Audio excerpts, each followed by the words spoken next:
वैसे तो भारत में बहुत तरह की इंडस्ट्री है। हर एक इंडस्ट्रीज का अपना अपना एक काम होता है, अपना अपना एक कर्तव्य होता है। लेकिन इन सब में सबसे बड़ी इंडस्ट्रीज कोई मानी जाती है तो वो है फिल्म इंडस्ट्रीज, यानी कि फिल्म जगत। फिल्म जगत की बात करें तो फिल्म जगत में कई सारी ऐसी हस्तियां हैं जो पॉपुलर हैं और कई सारी ऐसी हस्तियां हैं जो पॉपुलैरिटी की राह पर चल रही हैं और कुछ लोग अभी संघर्ष कर रहे हैं। वही कानपुर शहर में ऐसी ही एक हस्ती हमारे सामने है। हम आपको रूबरू कराएंगे उसी हस्ती से। आइए चलते सीधा इन्हीं के पास। इनका नाम है शहर की जानी मानी हस्ती अग्रज पांडे जी, जिन्होंने आश्रम सहित कई मूवी में भी काम किया है और उसके साथ साथ कई टीवी सीरियल्स और एड में भी काम किया है। सर नमस्कार। नमस्कार भाई। कैसा रहा सफर आपका अब तक का फिल्म इंडस्ट्रीज का? अब तक का सफर चल ही रहा है। ये नहीं कह सकते कैसा रहा। अच्छा है, पहले से अच्छा है। तो क्या शुरुआत कहाँ से हुई? कैसे लगा कि आपको कि फिल्मी जगत में आना चाहिए, फिल्म में काम करना चाहिए या टीवी सीरियल्स में काम करना चाहिए? हाँ, मतलब होश संभालते ही टीवी देखने लगे थे। उसके घर में न्यूज़ पेपर आता था तो न्यूज़ पढ़ते थे। उसमें कभी नसीरुद्दीन शाह, ओमपुरी, इन सब के इंटरव्यू आते, इरफान खान वगैरह कि हम थिएटर करते हैं थिएटर, तो बस वहीं से चस्का लग गया। तो स्कूल में ड्रामा एक्टिविटीज वगैरह में हम भाग लेते थे। तो बस ऐसे ही सफ़र शुरू हुआ धीरे से। तो फिर कहाँ पर पहला ब्रेक आपने कहाँ पे लिया? हाँ, पहला ब्रेक ऐसा था कि मतलब अब वो शुरू हुआ तो हमारे अंकल थिएटर करते थे, ड्रामा करते थे। तो उनसे हमने अपने मन की इच्छा जाहिर करी कि हमको भी करना है। पहले उन्होंने मेरा मजाक उड़ाया कि अरे कहाँ, ये सब नहीं है, ग्रेजुएशन कर लो तो आओ। फिर खैर ग्रेजुएशन कर लिया। ग्रेजुएशन के बाद उनको एक बार हमने फिर टोक दिया कि अब तो देखिए कुछ। तो उन्होंने कहा नहीं ऐसा है वैसा है, मतलब हतोत्साहित किया उन्होंने। फिर हम ग्रेजुएशन में थे तो डीएवी कॉलेज में मेरा नया दोस्त बना, अतिन अवस्थी है, दुनिया में नहीं है वो। तो उसने कहा एक वर्कशॉप लगी है, थिएटर करोगे क्या? तो मैं हाँ करेंगे। तो वो मुझे उस वर्कशॉप में ले गया। तो वो वर्कशॉप थी इंडियन पीपल थिएटर एसोसिएशन की, जो कि आपकी मार्क्सवादी कम्युनिस्ट पार्टी की एक सांस्कृतिक इकाई इक्टा के नाम से जानी जाती है। जी। तो वहाँ ज्वाइन किया सन 2000 में। तो सन 2000 से 2025 हो गया, मतलब 25 साल हो गए थिएटर करते करते। फिर धीरे धीरे उसी काम में हम और इन्वॉल्व होते गए और नाटक करते गए। फिर वर्कशॉप्स लगी यहाँ पे कानपुर में। सुनील सिन्हा करके एक बड़े वो हुए हैं, एक अभिनेता हुए हैं, अगर आपने वो देखी वो माचिस, उसका गाना चप्पा चप्पा चरखा चले, तो माचिस में थे सर, उनकी वर्कशॉप लगी। उस वर्कशॉप में करीब 400 लोग आए थे। तो उसमें 30 लोग चुने गए थे, उसमें हम भी थे। और इस समय जो इंडिया के सबसे बड़े हिट फिल्मों के डायरेक्टर हैं अमर कौशिक, वो भी उसी वर्कशॉप का हिस्सा थे।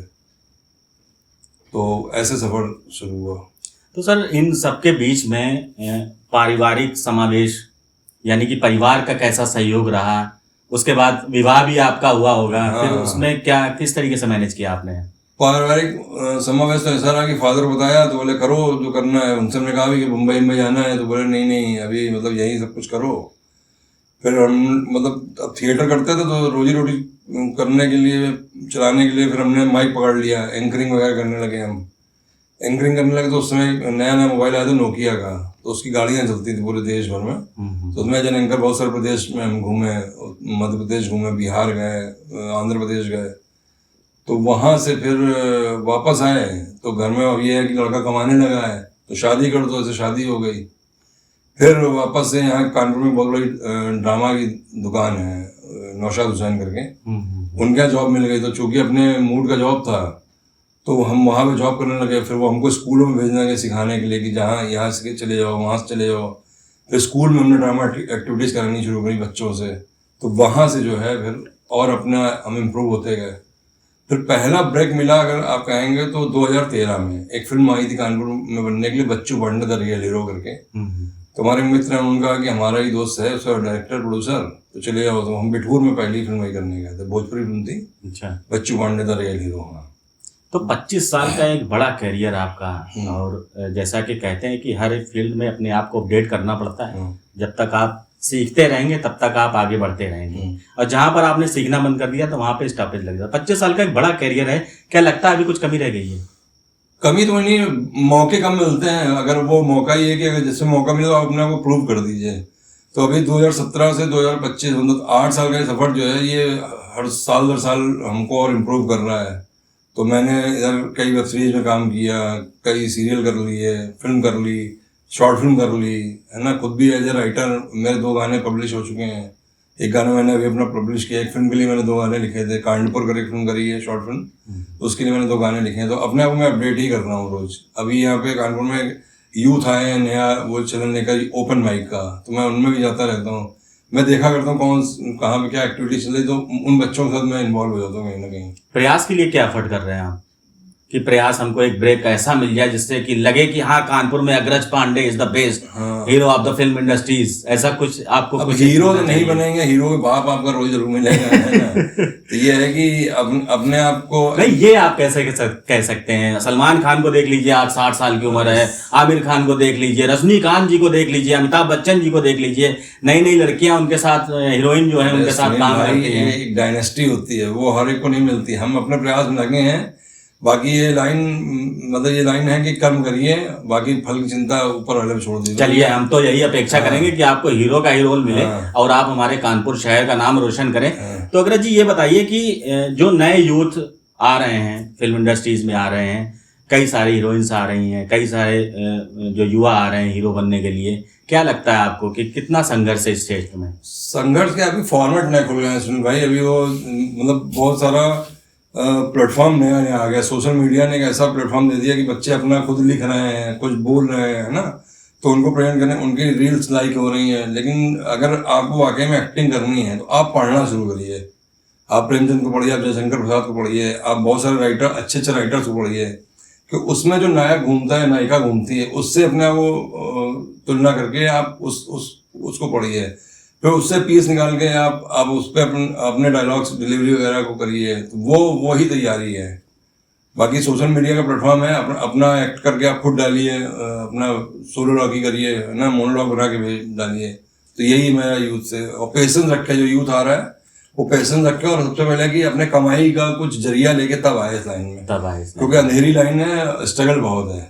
नहीं, बहुत से ऐसे युवा हैं जो ग्लैमर्स देखते हैं, चकाचौंध दुनिया देखते हैं, तुरंत कहते हैं नहीं मुझे यही करना, मुझे मॉडल बनना है, मुझे एक्टर बनना है।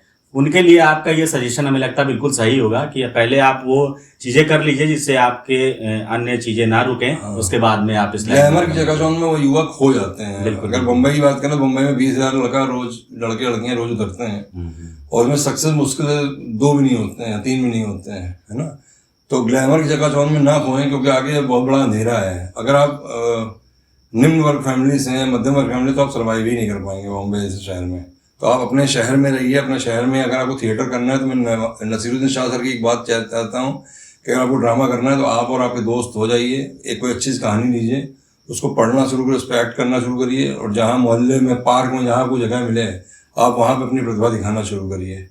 तो ये मेरा यूथ के लिए, जो नया यूथ है उसके लिए मेरा यही सजेशन है। ऐसा ना कि जैसे लोग आपको कहते थे कि पागल है, वैसे नहीं, हमको पागल ही नया रास्ता बनाते हैं। जब भी आप अपना टैलेंट दिखाने चलेंगे ना, तो लोगों, दुनिया जिसने बदली वो पागल ही रहा होगा। बिल्कुल।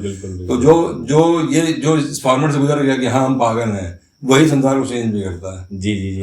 25 साल पहले का फिल्म इंडस्ट्रीज और आज का फिल्म इंडस्ट्रीज में क्या अंतर है? बहुत अंतर है। पहले क्या था कि मतलब मेरे लिए ही था कि हम लोग भटकते थे कि कहाँ थिएटर हो रहा है, कहाँ जुड़े, किससे बात करें, पता नहीं होता था। आज क्या व्हाट्सएप है, सोशल मीडिया है, एक मैसेज डालते हैं तो आपके पास 25-30 बच्चा है कि नाटक करना है सर हमको, आपके पास कॉल्स आनी शुरू हो जाती है। तो यही चेंजेस हैं। और मेरे ख्याल से 2000 के बाद से फॉर्मेट चेंज हुआ है। नए सीरियल्स आ रहे हैं, नई फिल्में आ रही हैं, कैमरा चेंज हो गया है ना। पहले कैमरा में फ़र्क है। अच्छे मोबाइल आ गए, जिससे अपना एक कुछ भी बना के आप सीरियल, सीरीज या हास्यव्यंग, गैग, ये सब डाल सकते हैं। कानपुर शहर, मनमौजी जी भी यहाँ पर रहे हैं, शायद जानते हैं। उसके साथ साथ रतन जी भी रहे हैं। उन्होंने वो इश्क ज़्यादा मूवी में जो लड़की का रोल किया। उसके साथ साथ एक बहुत ही मशहूर यहाँ के हास्य कॉमेडियन थे राजू श्रीवास्तव जी, जो आज हमारे बीच में नहीं है। और कितने ऐसे शख्स हैं जो यहाँ पर अभी फिल्म इंडस्ट्री से जुड़े हुए हैं? यह काफ़ी लोग, तो मतलब चूंकि लखनऊ बगल में है, लखनऊ उभरती हुई इंडस्ट्री है, उभरती हुई क्या मतलब बन गई है। लखनऊ और बनारस 2 ऐसी इंडस्ट्री प्रदेश में जो उभर गई। तो कानपुर इस समय कम से कम कानपुर में 100 से ऊपर कलाकार है जो मतलब लगने रत है, लगातार काम कर रहा है। उसमें बहुत सारे नए नए एक्टर्स हैं। अभी बॉम्बे से भी कुछ एक्टर आए हुए, उन्होंने सुंदरकांड शूट करी है। उसमें जो मेन रावण बने हुए हैं अशोक वाजपेयी जी, वो कानपुर के ही हैं। एक मुक्तेश्वर भाई हैं, श्याम मनोहर हैं, बहुत सारे एक्टर हैं जो कानपुर जिनसे भरा हुआ है। अभी फीमेल एक्टर्स की बहुत सारी कमी है। अग्रज जी, अगर आपको कोई डायरेक्टर रोल ऑफर करे तो मान लीजिए कि कोई एक्शन थ्रिलर है या कोई रोमांटिक फिल्म है, तो किस फिल्म को आप करना पसंद करेंगे? हम action as the lead hero action ही थ्रिलर करेंगे। रोमांटिक ज्यादा रहा नहीं कभी। नहीं, कहते हैं कि रोमांटिक भी होना जरूरी है। रोमांटिक होना जरूरी क्योंकि है। इससे जो है व्यक्ति जो है दिमाग से थोड़ा सा फ्रेश सोच सकता है, ऐसा मानना है। वो तब होता है ना जब रोमांस कभी किया हो तो उसकी आदत डालनी पड़ेगी। अग्रज जी, ये बताइए जी, मुंबई बहुत चकाचौंध वाला शहर है। एक कह दे सकते हैं कि महाराष्ट्र का एक राज्य है, सॉरी महाराष्ट्र राज्य का एक जिला है, शहर है मुंबई। बहुत चकाचौंध है वहां पर। क्या समस्या आई पहली बार जब आप मुंबई गए? समस्या तो कोई नहीं आई, वो क्योंकि अपनी सब बनी बनाई राह थी। वहाँ पे जाते ही हमें काम भी मिला है ना, हमने काम भी किया वहाँ जाते ही। तो यहीं के 1-2-4 लड़के हैं जो प्रोडक्शन में है वहाँ पे। पहली बार हम गए थे तो आपको एक बढ़िया वो बता रहा हूँ किस्सा। मैं 97 पहली बार मुंबई गया था। तो रास्ते में एक एक्टर मिले मुझे, बल्ली ग्रोवर करके। वो कानपुर से एक नाटक करके जा रहे थे, उसका नाम था एक मशीन जवानी की। तो मुझे टीटी ने ना मतलब सेकंड एसी ट्रेन से और स्लीपर में ढकेल दिया कि नहीं आप इसमें नहीं चल सकते हैं। मैंने जल्दीबाजी में बैठ गया था। तो वो आ रहे थे अपनी बेटी के साथ। तो अच्छे लोग कैसे मिलते हैं, उन्होंने अपनी सीट ऑफर करी। और वो काफ़ी सुबह से ही काफ़ी फिल्मों में आ चुके थे, राम लखन में, खलनायक में, बहुत सारी फिल्मों में। तो उनसे उन्होंने पहली बार अपना कार्ड दिया था स्टूडियो शिवानी करके कि कभी मौका मिले तो आना, मैं अंधेरी में मेरा स्टूडियो है। तो वो पहला एक्सपीरियंस था। बस गलती करके कि उसी टाइम पे हमको वहाँ रुक जाना था। तो मैं जिन रिलेटिव के यहाँ गया तो उन्होंने मना कर दिया कि नहीं अब 10 दिन से ऊपर नहीं, अपने लिए खुद ढूंढो। तो फिर मुझे वापस कम बैक करना पड़ा कानपुर। ऑडिशन में क्या चीज़ें देखी जाती हैं? ऑडिशन में देखी जाती है सबसे पहले आपको कॉन्फिडेंस, फिर आपका बोलने का ढंग है ना, फिर जो क्या लुक आपके ऊपर जा रहा है, यही मेन 3 चीज़ें देखी जाती हैं ऑडिशन में। अच्छा, तो ये अगर नए युवा अगर ये चाहें कि किसी फिल्म या किसी टीवी सीरियल के लिए ऑडिशन देना है उनको, तो कहाँ संपर्क करें? वो अपनी तैयारी करके जाए। मैंने बताया ना आपको कि वो बुक पढ़े, बुक में बड़े बड़े पीस होते हैं, निकाल लें वो डायलॉग्स वगैरह में जो भी उनको आता है। कभी नहीं, ये जानकारी उनको कैसे मिलेगी कि यहाँ पर ऑडिशन है? उसके लिए बहुत सारे वो है, मेरा नंबर है, मैं बहुत सारे लोग मैं सर ग्रुप में जुड़ा हुए हैं। फेसबुक पे आता है, व्हाट्सएप पे आता है, इंस्टाग्राम पे आता है। बाकी मेरा नंबर है, मेरी आईडी फॉलो कर लें। IM अग्रेश वांडेकर मेरी आईडी है उस पर इंस्टाग्राम पे, और कलाकार अग्रेश वांडेकर के फेसबुक पे। तो अपना उसको फॉलो कर लें, फिर मैं उसको बता दिया करूँ कहाँ पे क्या ऑडिशन हो रहा है। क्या एम है आपका आगे चल के? आगे चल के प्रोडक्शन हाउस खोलना है। Production house. और यदि आपको ड्रामा या थिएटर का खोलने का मौका मिले कि ड्रामा कंपनी या थिएटर कंपनी, वो तो रग रग में आ ही गया। वो पहले वही खुलना है। अभी मैं एक नाटक अनाउंस करने वाला हूँ जल्दी, कब्रिस्तान की ओपनिंग। तो वो मैं शुरू करूँगा अभी 2-4 दिन के अंदर जो है। अभी जो प्रोडक्शन जो प्रोडक्शन हाउस आप खोलने की तैयारी कर रहे हैं, अभी क्या उसकी कोई आधारशिला रखी है? अभी आधारशिला का भी गाना रिलीज किया मैंने। तो उसी दो छोटे छोटे कॉमेडी वो बनाए थे एपिसोड्स, और एक गाना भी हम लोगों ने रिलीज किया है। तो उसी प्रोडक्शन से ही बनाया, मुल्ता क्रिएशंस करके। तो ऐसे ही धीरे धीरे शुरू करना है।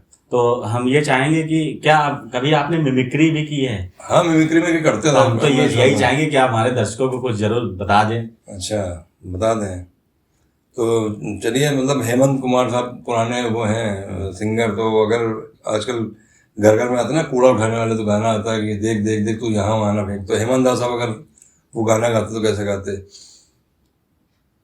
देख देख देख तू यहाँ वहाँ न फेंक, गाड़ी वाला आया घर से कचरा निकाल, गाड़ी वाला आया है कचरा निकाल कर तू से दे दे, देख देख देख तू यहाँ वहाँ न फेंक, फैलेगी बीमारी होगा बुरा। वाह। और शत्रु साहब अगर होंगे तो शत्रु साहब का अपना स्टाइल था कि जली को आग कहते हैं, बुझी को राख कहते हैं, उस राख से बारूद बनता तो विश्वनाथ कहते हैं खामोश।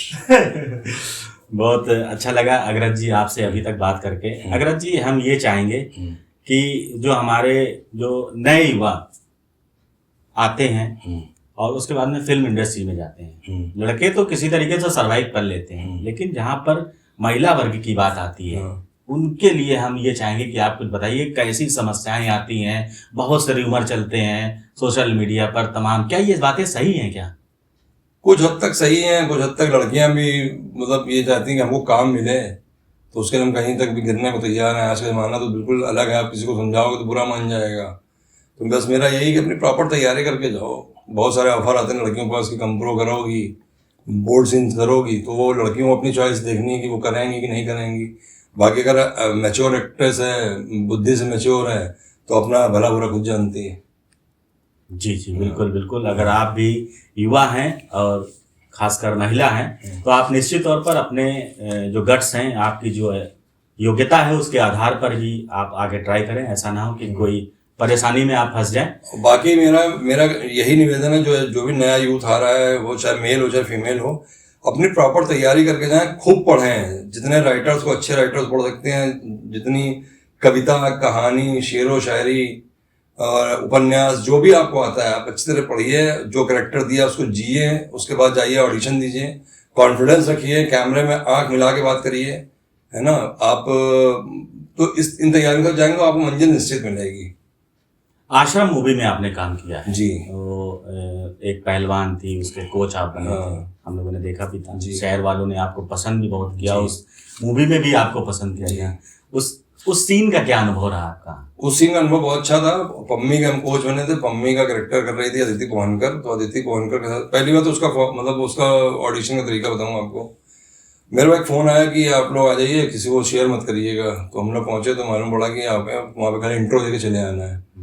तो इंट्रो देके चले आए। तो सडनली फिर एक दिन कॉल आया कि वो आपने इंट्रो दिया था, तो आपको आना है, एक कैरेक्टर है पम्मी के कोच का, तो एक बार आ जाइए। तो हम लोग गए थे लुक टेस्ट के लिए। तो मालूम पड़ा मेरा सिलेक्शन हो गया है। तो वापस से फिर हम पहुंचे सेट पे, अयोध्या के पास सेट लगा था राज सदन में। तो देखा सामने प्रकाश झा सर की फिल्म थी। मुझे नहीं पता था प्रकाश झा सर मिलेंगे वहाँ पे। तो अदिति कोहनकर का साथ सीन था, पहला सीन था उसको लड़ाने वाला, उसको कुश्ती लड़ाने वाला। वो उन्होंने किया था इन्हीं के स्कूल में, ब्रजभूषण शरण सिंह का कॉलेज था कुश्ती का, वहाँ पे किया था। और सेकंड सीन मेरा वहाँ हुआ था जो जहाँ कुश्ती का बहुत हम इशारा कर रहे हैं ना, चाय पी रहे हैं, वो राजसदन का ही सीन है, वो अयोध्या में राजसदन का सीन है। तो एक्सपीरियंस मेरा बहुत अच्छा रहा। प्रकाश झा सर इतने हम्बल, इतने कूल डायरेक्टर थे, उन्होंने मुझ पर छोड़ दिया था कि आप अपने हिसाब से करिए, हमको अच्छा लगेगा तो हम मतलब वो रख लेंगे, और जहाँ आप खराब करें वहाँ हम आपको टोक देंगे। तो वो एक्सपीरियंस बहुत बढ़िया था। इतने बड़े डायरेक्टर के साथ काम करना ही बहुत बड़ी बात थी। क्या हुआ उस फिल्म के बाद से? कुछ अभी तक कुछ रिस्पांस मिला? वहाँ रिस्पांस मिल रहा है। वो कभी कैरेक्टर अगर आएगा कि हाँ कोच ही चाहिए, तो उसके लिए हम मुफीद है। बाकी उसके लिए हमको बेस्ट कॉम्प्लीमेंट ये आया कि भैया आप एकदम ओरिजिनल कुश्ती के कोच लग रहे थे। तो वही आशीर्वाद है दर्शकों का मेरे लिए। बिल्कुल बिल्कुल सही बात है। और आप ये जो समझिए कि हमने भी वो जो आपका सीन था, हमने बहुत से इस मित्रों को भी दिखाया था जी कि ये अग्रज जी हैं, शहर की एक हस्ती हैं जो अब बॉलीवुड में कदम रख चुके हैं। तो अग्रज जी, अभी तक का जो आपका 25 साल का एक सफर रहा, एक बुरा वाकया और एक अच्छा वाकया जो आपके प्रोफेशन से जुड़ा हुआ हो, हम चाहेंगे कि हमारे दर्शकों को आप बताइए। बुरा वाकया तो वही था कि जब हमको आना था इस लाइन में, तो उन्होंने बड़ा मजाक उड़ाया मेरा कि किसी ने कोल्ड ड्रिंक पिला के समझा दिया कि तुम्हारे को किशोर कुमार बहुत मिलती है और पागल हो गया है। तो ये बुरा वाकया था। अच्छा वाकया ये था कि अब जो बंदा हमसे कहता था कि तुम पागल हो गए हो ना, पागल हो गया है, उसको किसी ने समझा दिया है, कुछ नहीं कर पाएगा, वही आदमी हमसे काम मांगता है। ये अच्छा वाकया है। कुछ आया तो बेटा बताना मेरे लिए। तो यही बस मेरे लिए अच्छा है कि आप किसी का वक्त नहीं बता सकते कि वो आदमी आगे आगे क्या करेगा। अब भगवान की दया से, आप लोगों के आशीर्वाद से मेरे पास बहुत सारे प्रोडक्शन आते हैं, मैं यही कर रहा था। मैंने बाला की शूटिंग कराई, मैंने उसमें आयुष्मान खुराना के डायलॉग कोच का काम किया, आयुष्मान को मैंने कनपुरिया सिखाई पूरी। उसके अंदर मैंने पगलाइट कराई यहाँ पे, है ना, अभी चिरैया कराई, विक्रम में था। तो बहुत सारा काम मैंने कानपुर का है एज ए लाइन प्रोड्यूसर। तो चूंकि रोजी रोटी का सवाल है, तो एक्टिंग के अलावा जो काम मिल जाता है, मैं हर काम में मंझा हुआ हूँ, तो मैं वो काम कर लेता हूँ। तो ऐसे अपनी रोजी रोटी चला करती है, क्योंकि मेरा फुल टाइम यही काम है। स्कूलों में मैं ड्रामा सिखा लेता हूँ। स्कूलों में किसी को ड्रामा सीखना हो कुछ अपने, वो तो उसकी वर्कशॉप्स वगैरह भी करता हूँ। बस यही मेरा एक्सपीरियंस अच्छा है। रजनीकांत जी से भी आप मिल चुके जी, हैं, जो बहुत स्टाइलिश हीरो रहे हैं पहले, और क्या अनुभव रहा उनसे मिलने का आपका? रजनीकांत सर और विजय सेतुपति दो ऐसे एक्टर हैं जो बहुत हम्बल हैं, मतलब वो हो सकता है आपके पास ही चले आए अपने आप, आपसे ही नमस्ते करने, तो वो दिखाते हैं कि भाई देखो मेरा पैसा बहुत है लेकिन अभी मैं डाउन टू अर्थ ही हूँ। तो वो लोग आते हैं और जब भी सेट पे आएंगे रजनीकांत सर तो ऐसे करते हुए आते हैं। और विजय सेतुपति का तो ये है कि जो भी मिलेगा उसको माथा चूम लेना है ना, उसको ये करना, तो ये उन एक्टर से बहुत यही सीखा मैंने कि उनको किसी चीज़ का गरूर नहीं है और बहुत हम्बल है दोनों के दोनों, जमीन से जुड़े हुए एक्टर। और शायद यही कारण है कि अभी भी रजनीकांत जी अच्छे अच्छे हीरो को भी मानते हैं, इसीलिए साउथ के सुपरस्टार। मतलब मैं आपको एक वाकया बताऊँ, मैं लखनऊ में विक्रम वेदा पेट्टा का ही सीन मेरा यहाँ पे ही था, तो वो कार में बैठे बात कर रहे थे किसी से, तो मैंने कार के अंदर जाके देखा रजनी सर बैठे, मैंने उनको दूर से इतना नमस्ते किया तो उन्होंने मुझे वहीं से फोन रोक के और फिर जवाब दिया। तो ये बड़ी बात, यही एक्टर का बड़प्पन दर्शाता है। ऐसा कोई संदेश या ऐसा कोई सुझाव या ऐसा कोई उत्साहवर्धक स्पीच अगर आप देना चाहें तो हमारे दर्शकों को बता सकते हैं। उत्साहवर्धक स्पीच तो यह है कि भैया जो भी जाए, जो भी इस लाइन में आए, पहले तो अपना कमाई का जरिया सोच के आए, ठीक है। अगर हम मध्यम वर्ग से हैं, निम्न वर्ग से हैं, तो अपनी रोजी रोटी का पूरा बंदोबस्त करके तब इस लाइन में आए, क्योंकि इस लाइन में स्ट्रगल बहुत है, सफलता कब मिलेगी नहीं कह सकते हैं अगर आपको अच्छा एक्टर बनना है तो। बाकी तो यहाँ बहुत सारा काम कानपुर आने लगा है जिसमें जूनियर आर्टिस्ट, फीचर आर्टिस्ट हम लोगों को चाहिए होते हैं, तो वो रिक्वायरमेंट आपको आती रहेगी। बाकी पेशेंस रखिए, भागिए नहीं कि नहीं आपको किसी ने चढ़ा दिया, बहुत अच्छा करते हो तो आप तुरंत मुंबई भाग गए, तो बॉम्बे टिकट कराने की जरूरत नहीं है। कानपुर में, लखनऊ में, बनारस में बहुत सारा काम आप प्रदेश में ही हो रहा है, बस आप टच में रहिए, आप तक न्यूज़ आती रहेगी, आप बहुत सारा काम आप करेंगे। अभी 2-3 फिल्में प्लान हो रही हैं इसी साल, तो आपको कानपुर में ही काम मिल जाएगा, तो भागिए नहीं। मेरा जो भी यूथ है उससे मतलब मेरा मेन ये कि अपने माँ बाप को धोखे में रख के कि आप चले गए तुरंत ट्रेन पकड़ के या फ्लाइट पकड़ के बॉम्बे, फिर वहाँ अंधेरा, वहाँ से हमको फ़ोन कर रहे हैं, तो ये मत करिए। तो कुल मिला के बी पेशेंस और मंजिल मिलेगी, आज नहीं तो कल मिलेगी। बस बहुत बहुत धन्यवाद अग्रज जी हमारे दर्शकों से रूबरू होने के लिए। तो ये थे हमारे साथ शहर की जानी मानी हस्ती अग्रज पांडे जी, जो बॉलीवुड स्टार हैं भी और आगे भी लगातार इनका प्रयास चल रहा है। आगे इनका जो लक्ष्य है वो प्रोडक्शन हाउस खोलने का है और साथ ही साथ ये ड्रामा और थिएटर के लिए भी बच्चों को तैयार करने का प्रयास कर रहे हैं। यदि आपको भी ड्रामा या थिएटर से संबंधित कोई काम या प्रोडक्शन संबंधित कोई काम कराना तो आप अग्रज जी से सीधा संपर्क कर सकते हैं। उन्होंने अपनी आईडी बता दी जो पूर्व में आप सुन चुके हैं और देख भी चुके हैं। मिलते हैं अगले कार्यक्रम में, तब तक के लिए नमस्कार। मैं सुनील चतुर्वेदी।